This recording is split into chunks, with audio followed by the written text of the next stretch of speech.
Salam dostlar, hər vaxtınız xeyir. Mən Güney Qacar. Deməli, sınağın izahına başlayaq. İlk öncə deməli mən kimsə əgər sınağı görməyibsə də bir dənə belə bir şey edin və ekran şəklini çəkin. Sınağın özünə baxın. Daha sonra isə keçək listeningi dinləməyə. Bir dəfə mən dinlədəcəm. Sonra isə siz artıq suallara tapmış olarsınız. Deməli, qəbulda 2 dəqiqə sizə listeningdən əvvəl vaxt verirlər ki, 2 dəqiqə ərzində ona baxasınız və bunu deyim ki, sizə bu 2 dəqiqə çox önəmlidir. Sualları tam anlamaq üçün, yəni artıq listeningdə nə söhbət gedəcək bilərsiniz.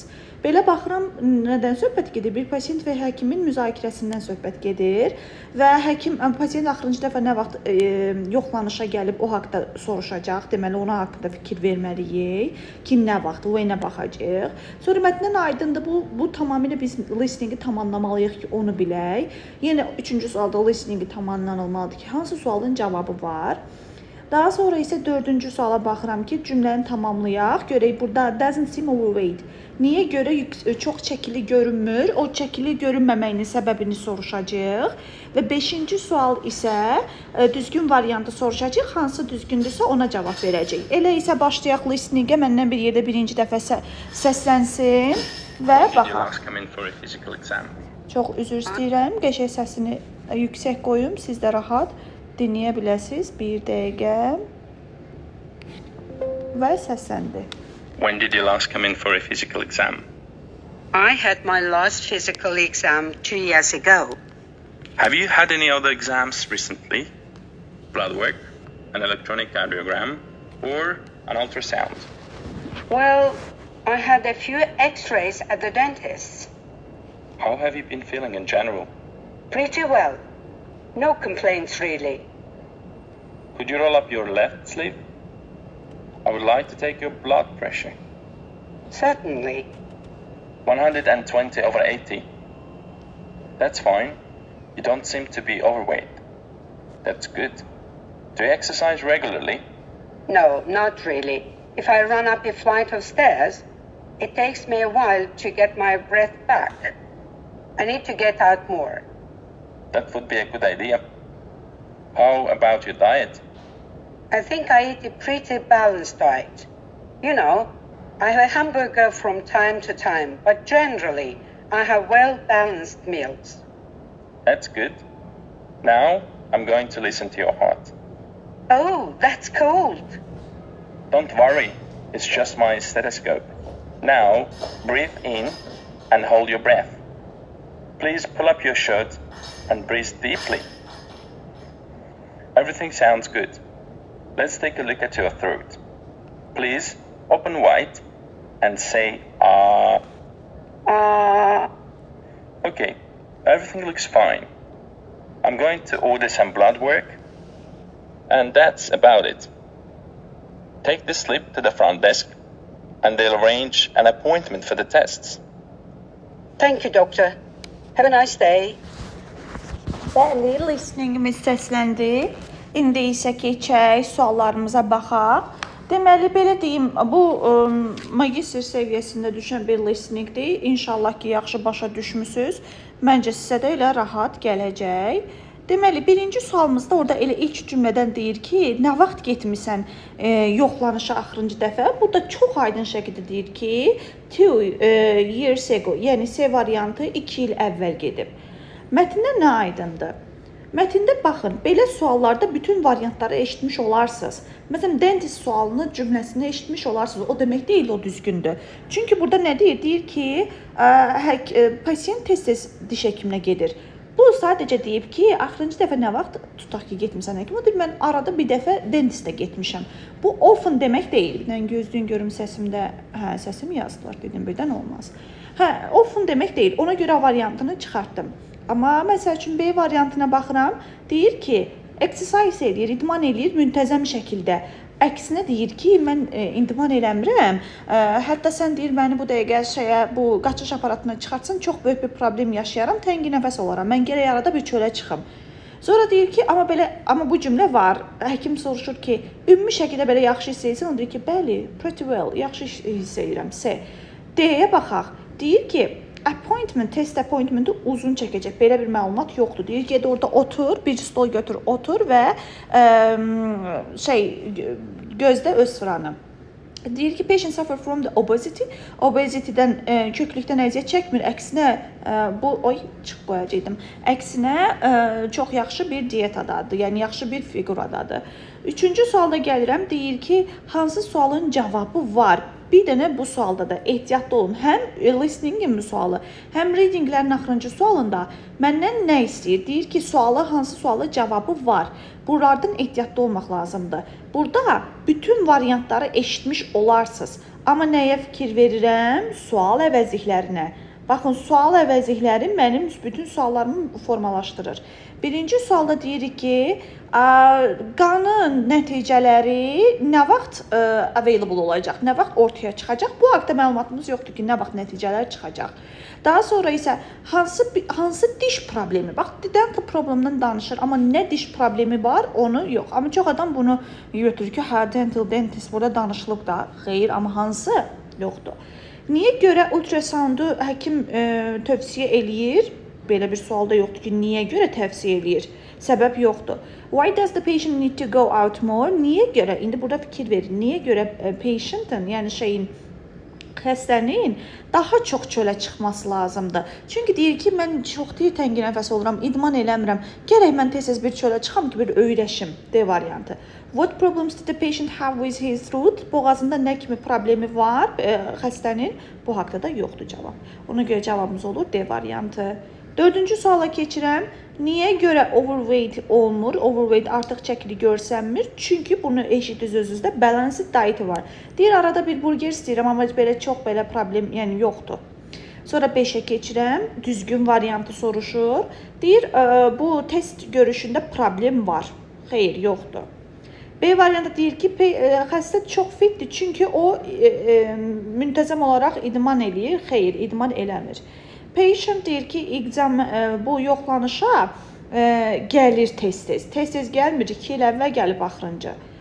Deyir ki, patient did not have any physical exam last year. Dostlar, D variantıdır variant. Niyə görə? Burada deyir ki, 2 il əvvəl gedib. 2 il əvvəl gedibsə, deməli, keçən il getməyib də, did not have. Ona görə D variantı düzgündür. Y-yə baxırıq. Xəstə is not going to have any test. Test eləməyəcək. Axı yox, deyir, appointment, get mən təyin elədim, get orada gözlə. İndi keçirəm mətnlərə və bunun üçün mən mətnin qısa şəkildə bir dənə sizə belə göstərim. Daha sonra isə özüm qısa tərcüməsini verəcəm və ondan sonra da keçəcəyik artıq suallara. Bir dənə bunun başlanğıcında göstərim mən sizə belə. Ekran şəklini çəkin və tərcümə eləyin ilk öncə. Suallarını çəkin. Çünki siz birinci baxmalısınız ki, sonra mənim izahım sizə rahat gəlsin. Elə isə başlayaq tərcüməyə. Baxın, burada nədən danışır? Deyir, Şimali Avropada bəzi insanlar hələ də qlobal istiləşmənin pis bir şey olmadığını düşünürlər. Ki, yəni, elə bir pis bir şey deyil. Məsələn, yay fəslinin qısa sürdüyü Britaniyada insanlar havaların biraz isinməsini əksinə onlar sevinclə qarşılayırlar ki, would welcome, bax o mənadadır, would welcome ki, yəni sevinclə qarşılayırlar ki, yaxşıdır. Amma hər şey belə sadə deyil axı. Qlobal istiləşmə təkcə dünyanın tədricən qızması demək deyil. Doesn't just mean. O demək deyil ki, qızmasıdır. Paradoksal olaraq bu müəyyən ərazilərin daha da soyumasına gətirib çıxarır. Yəni qlobal problem təkcə istiləşmə deyil, soyumasına səbəb ola bilər. Son proqnozlara görə Şimali Avropa hətta buz dövrünə qədəm qoya bilər. Keçirəm digərinə. Deyir ki, baxın, Yunanistan kimi Cənub-Şərqi Avropa ölkələri isə daha isti və quru olmağa davam edə bilərlər. Qış aylarında Britaniya dəniz buzu ilə əhatə oluna bilər. Britaniya dəniz buzu. Bir də burada Yunanistan'a yenə fikir verin. Yunanistan nə oldu? Yunanistan Cənub-Şərqi Avropa ölkələrinə daha isti və quru olmağa davam edəcək. Qış aylarında Britaniya dəniz suyu ilə əhatə oluna bilər. Və burada baxın digər hissəmizə görək nədən söhbəti. Britaniyaya diqqət edin, çünki buna aid sualımız var idi. Bunun səbəbi nədir? Bunun səbəbi, this reason. Səbəbi odur ki, Qrenlandiya buz təbəqəsidir. Bu təbəqə o qədər böyükdür ki, əgər hamısı ərisə, dəniz səviyyəsi 7 metr qalxar. Məsələn, istixana qazlarının artması səbəbindən bu buzlar qorxulu sürətlə əriyə bilər. Alimlər də müşahidə ediblər ki, Qrenlandiyada əriyən sular Gulf Stream cərəyanının yoluna axır. Bu isə Gulf Stream suyun sıxlığını azaldacaq. Biraz çətin şeylərdir, bilirəm, amma tərcüməsi, yəni sözlərə fikir verin. Gulf Stream də bunu nəzərdə tuturam. Daha sonra isə deyir ki, bu Gulf Streamdə suyun sıxlığı azalacaq və şimalda suyun batmasını dayandıracaq. Nəticədə şimaldan gələn isti su axını kəsiləcək. Yəni burada artıq cut-off kəsiləcək. Və Britaniya ətrafındakı dənizlər donmağa başlayacaq. Britaniya ərazisindəki dənizlər donmağa başlayacaq. Deməli, indi true-false suallarımıza keçək. Deyir ki, 1-ci 6.1-də there will be summer in the northern hemisphere. Northern hemisphere-də deyir ki, yay olacaq. Mətndə bu variant niyə düzgündür? İndi mən sizə izah edeyim. Variantımız bu arada düzgündür. Çünki mətndə deyilir ki, qlobal istiləşmə şimal yarımkürəsində buz dövrünün tezliyi ilə baş verməyəcək. Baxın, bu hissələrdə idi. Baxın. Scientists are beginning to make prediction. Prediction edir ki, an ice age is not going to happen very soon in northern hemisphere. Yəni belə tezliklə olmayacaq. Ona görə bu variantımız düzgündür ki, yay olacaq. Yəni buzlaşma olmayacaqsa yay olacaq. 6.2-yə baxıram. Scientists say melting ice raises the sea level. Düzgündür çünki yuxarıda orada dediyiz ki, 7 metrə qədər qalxa bilər. Baxın, buralardaydı. Baxın, sea level will rise 7 meters. 7 metrə qədər qalxa bilər, ona görə bu da düzgündür. 6.2-də düzgündür. Global warming means not only getting warmer but also. Global warming təkcə istiləşmə deyil, həmçinin soyuqlaşmadır. Baxın, burada da bu var idi mətnimizdəki. O demək deyil ki, təkcə soyuqlaşmadır, istiləşmədir. Soyuqlaşma da global warmingdir. Bu da düzgündür.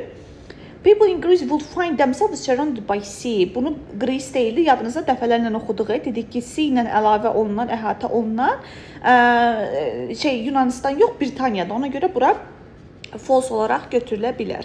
Sonra keçirəm digər 7-ci sualımıza artıq. Bir dənə siz də özünüz də oxuyun. Deməli, 7-də nədir? As a Greenland ice sheet melts, bu nəyə görə? Burada əriyir. Yəni baxın, bizim paraqrafımızda nə deyir? Deyir ki, orada flowing deyir. Axmasını deyir flowing. Amma flow to warming, flowing. İndi bu dəqiqə tapa bilmərik onu. Çox şeydədir. Vaxtımızı alaram elə olsa. Görək, tapa bilsək əla olar əslində. Deməli, mətndə flowing-dən deyir, axmaq hissəsi ilə, yəni suyun axması ilə deyir. Burada isə run into the pass deyir. Run into da bir çayın, məsəl üçün, Arazın körə tökülməsi. Bax, bu da tapdıq. Baxın, sheet is flowing into the pass of the Gulf Stream. Baxın, həmin bu variant sözü dəyişərək run into the pass of the Gulf Stream cavab Y variantı olur. 8-ə gedirik. Emission sözünün mənası nədir? Emission qaz havaların ətrafa buraxdığı qaz, istilik və ya işıq buraxılması deməkdir. Emission. Yəni xaric olunması deməkdir. Ətrafa buraxılan pis, tutaq ki, tüstülərin filan hamısı. Və buna görə də bizim variantımız burada C'dir. The production of the sending out the heat, gas, light into the air. Yəni havaya bunu buraxaq. 9-a gedək. Scientist'in ən axırıncı prediction'ı nədir? Ən axırıncı prediction'ı burada D variantımız idi ki, north of the Europe might enter into ice age. Yəni deyir ki, ən axırda olar ki, bəlkə də Avropanın şimalı hətta buzlaşma dövrünə də gedə bilər. Baxın, Britain will be freezing. Bax, bu hissələr mənim artıq cümləmi təsdiqlədi ki, biz niyə deməli D variantını yazmışıq. 10-cu suala keçək. Dediyim kimi bu suala da ehtiyatlı oluruq. Sual əvəzliklərini ilk öncə işarələyirəm ki, bizi bilək ki, nədir, nə deyil. Birinci sualda when will the global warming end according to the passage? Nə vaxtda deyir bitəcək? Biz nə vaxt bitəcəyini, məsəl üçün, nə vaxt başladı, tutaq ki, nə bilim, nə oldu, amma nə vaxt bitəcəyi haqqında hər hansı bir məlumatınız varmı? məlumatımız olmadığına görə, ona görə mətndə yəni elə bir məlumat olmadığına görə ehtiyatlı olun və bu variantı götürmürük. 2-yə baxıram. Problemlər, bu global warming problemi necə həll olunacaq? Həll olunacağın tərzini vermirik. Deyirik ki, ice shield Greenlanddə ərisə nə baş verə bilər? Bayaqki sualımız var idi. Dəniz səviyyəsi 7 metr qalxar. 3-cü sualın cavabı var. 4-ə baxıram. Avropanın hansı yerləri daha istiləşəcək, daha və yaxud da quruyacaq? Bu haqqda məlumatımız oldu. Bayaqlar ilə danışdıq. 5-də isə deyir ki, hansı ölkələr bu greenhouse qəzlərindən şikayətlənir? Hansı ölkələr, konkret ölkə adlar saymadıq. Ona görə cavabımız 3 və 4-dür. Ehtiyatlı olun bu sualdan. Çox adam burada səhv eləyir. İndi isə keçirəm nəyə? Digər ikinci mətnimizə. Mən bir dənə belə bir formatı saxlayım. Siz zəhmət olmasa bunu tərcümə eləyin. Özünüz də baxın. Görün. Birinci məndən qabaq sizin tərcümə eləməyiniz çox yaxşıdır. Ekran şəklini çəkin. Yoxsa sizə bir faydamız çox olmaz. Olar, amma çox olmaz. Amma ilk öncə siz baxsınız, bu sizə çox yaxşı təsir edər. Elə isə başlayaq mətnin birinci tərcümə eləməyimə. Qısa şəkildə mən sizə deyəcəm yenə, ona görə yəqin ki, siz artıq baxdınız. Deməli, Avropa Mədəni İrs Günləri, bu Heritage Days, həmin bu mədəni irs günləri deməkdir. Avropa İttifaqı və Avropa Şurası tərəfindən birgə təşkil olunur və bu layihə 1985-ci ildə start verilib. Bu Avropada ən geniş qeyd olunan mədəni tədbirlərdən biridir. Bu arada 2024-ün sınaq sualı mətnidir, ehtiyatlı olun buradan. Bu Avropada ən geniş qeyd olunan tədbirlərdən biridir. Bu günlərdə minlərlə abidə və tarixi məkan qapıları insanların üzünə açıq olur. Avropada widely celebrated. İnsanların üzünə açıq olur ki, onların bəziləri ilin qalan vaxtlarında ictimaiyyətə qapalı olur. Burada açıqdır, amma bəziləri normal bir vaxtlarda ictimaiyyətə qapalıdır. Bu insanlara pulsuz ziyarətdən zövq almaq, ortaq mədəni irsi öyrənmək və onu qorumaq şansı verir. Hər il 20 milyondan çox insan bu nadir tədbirdə iştirak edir. Təşkilatçılar bu tədbirlər vasitəsilə Avropanın mədəni zənginliyi haqqında məlumatlığını artırır. İrsə marağı stimullaşdırır. İrqçilik və bu ksenofobiya, bu sözü yadda saxlayaq, yəni irqçilik bir növ o mənaya gəlir. Bu haqda deyir ki, qarşı mübarizə aparır. Yəni artıq economic challenge'lar eləyir, social organization eləyir, national coordinations. Və bunların hamısı, bu yəni məqsədi nədir? Bu haqda məlumatımız olur, məlumat. Həmçinin bu rəsmi qurumlar mədəni irsi qorumağa və siyasi çağırışlara cavab verməyə çağırırlar. Avropa Mədəni Konvensiyasına imza atmış 50 ölkə, baxın, həmin bu 50 ölkədə hər sentyabr ayında bu gündən qeyd olunur. Hər il bütün ölkələr üçün ortaq bir mövzu seçilir.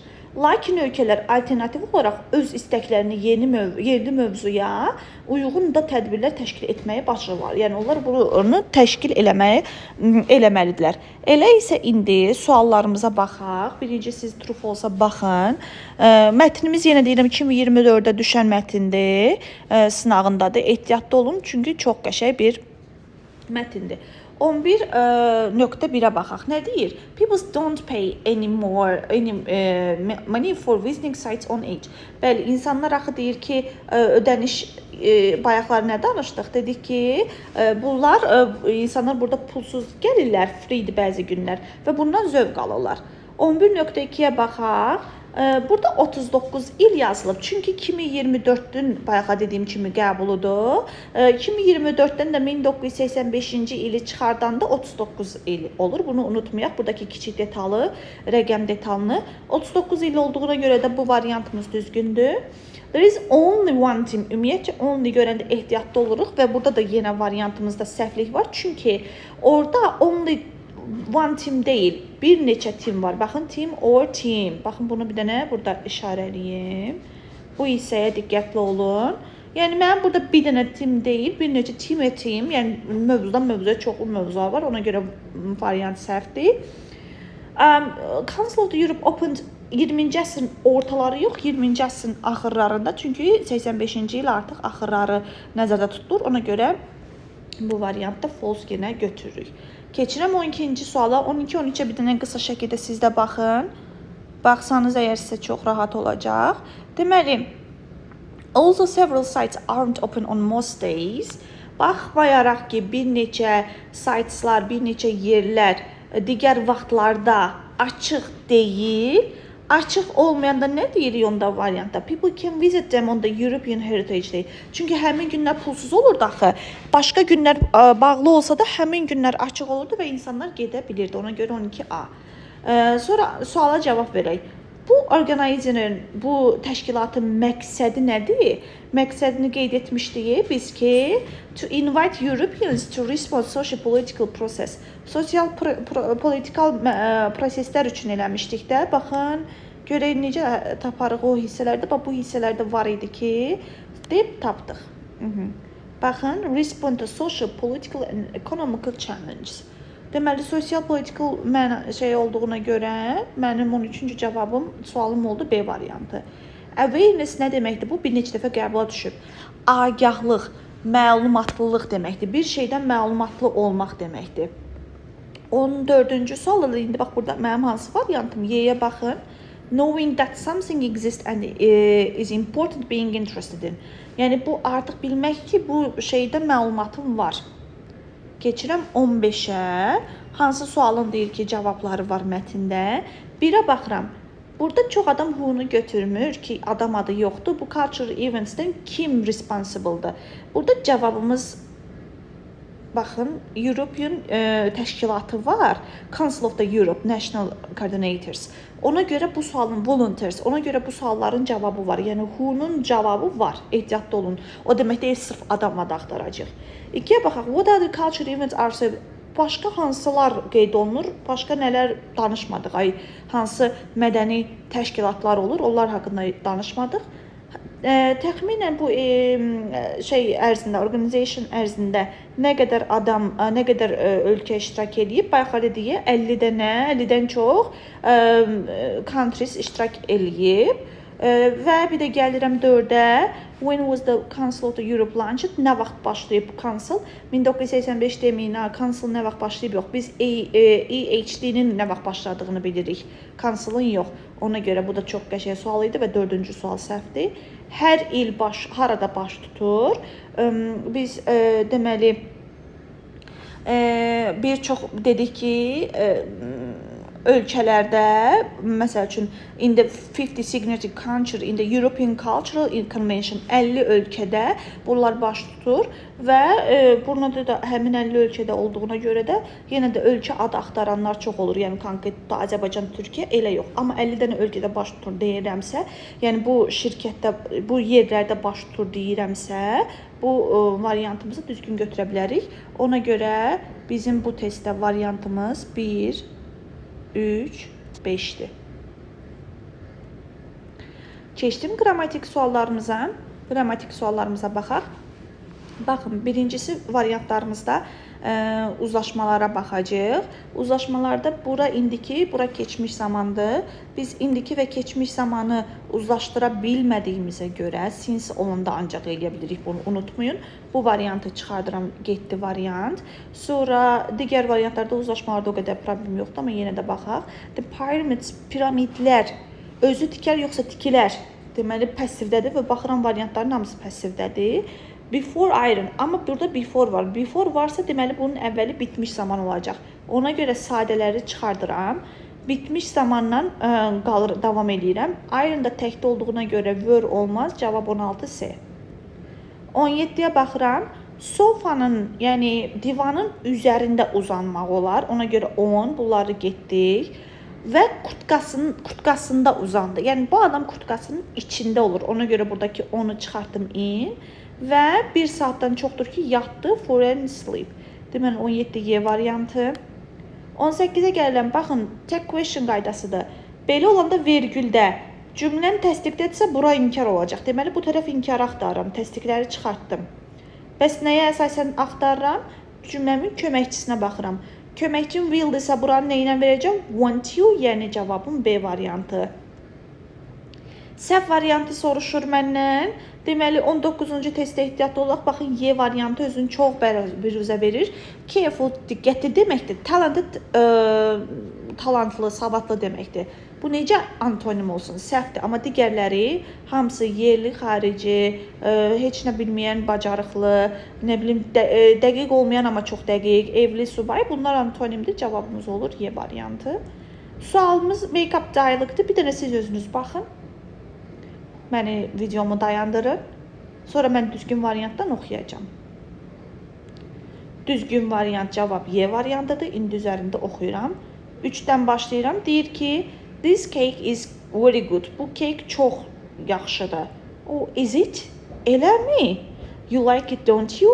Sən bəyəndin, hə? Elə deyil. 6. Gördünüzmü? Yəni bu bir dənə bu 6-nı mən başqa iş yerə qoyanmaram. Ona görə də bu variantda düzgün yerləşdiririk. Sonra bir də ki, yes, who made it? Kim bunu hazırlayıb? O da deyir ki, I made it myself. Özüm hazırlamışam. Deyir ki, you never told me that you can bake. Sən heç çox deməmsən ki, mənə sən bişirə bilirsən. O deyir ki, başqa bir dilim də istəyirsən, deyir, zəhmət olmasa bəli. 20 Y. Yenə sualımız gəldi. Zaman forması, tense form, yadda saxlayaq. Deyir ki, kimsə sən çöldə olanda zəng elədi. Baxıram, phone zəng eləyir, olmur. Sən çöldə olanda zəng eləyir, bəlkə də bütün halda da marxası uyğunlaşmayacaq. Çünki she-dən sonra leave-də S olardı. Ona görə bu variantı biz avtomatik çıxartdıq.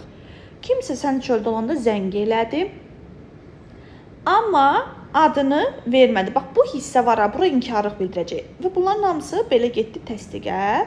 B ilə C variantda çıxartdım. 7 də zaman uzlaşması var. Sən çöldə indi olanda kimsə keçmişdə necə zəng eləsin?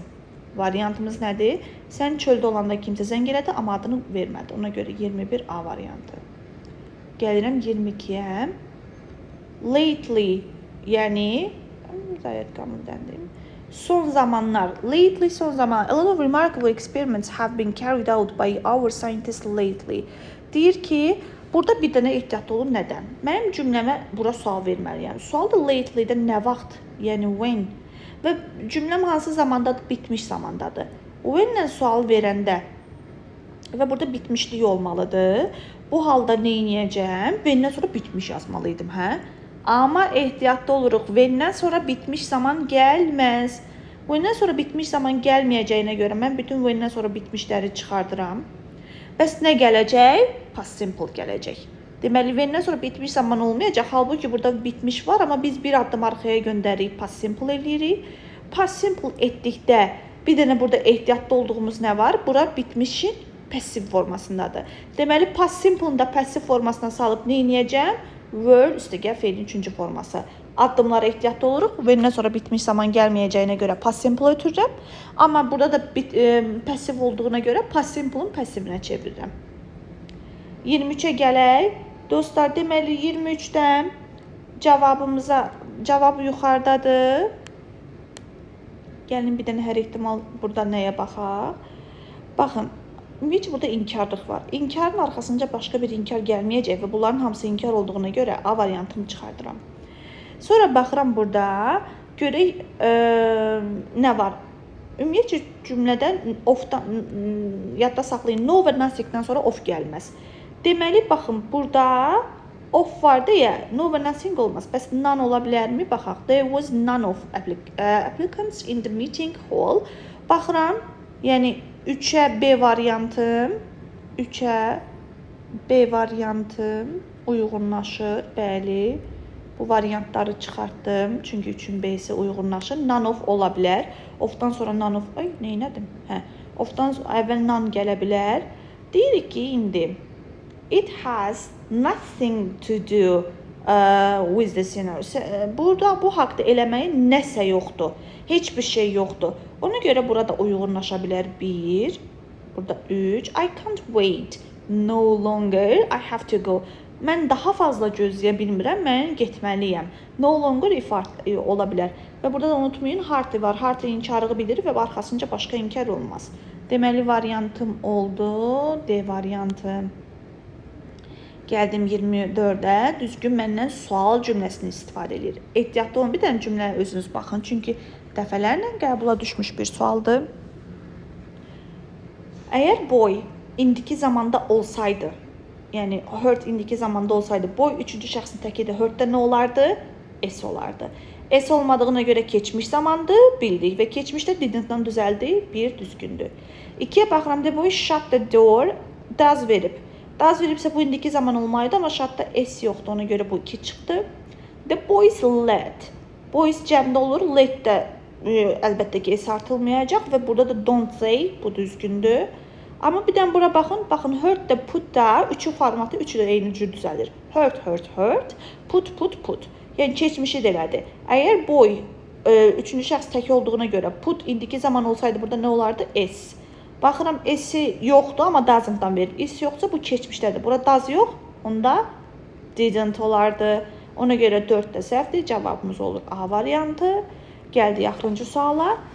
Nəyin mənası əvvəlcə mövcud olmayan bir şeyi yenidən bir dizayn eləməkdir? Əvvəlcə mövcud olmayıb, mən onu eləyirəmsə, deməli mən onu ixtira eləyirəm, invent. Başa düşdünüz? Accept qəbul eləməkdir, cancel ləğv etmək, value dəyər vermək, rust paslanmaq. Yəni cavabımız ona görə olur 25-də A variantı. Ümid eləyirəm ki, sizə çox kömək oldum. Nə sualınız olsa, buyurun.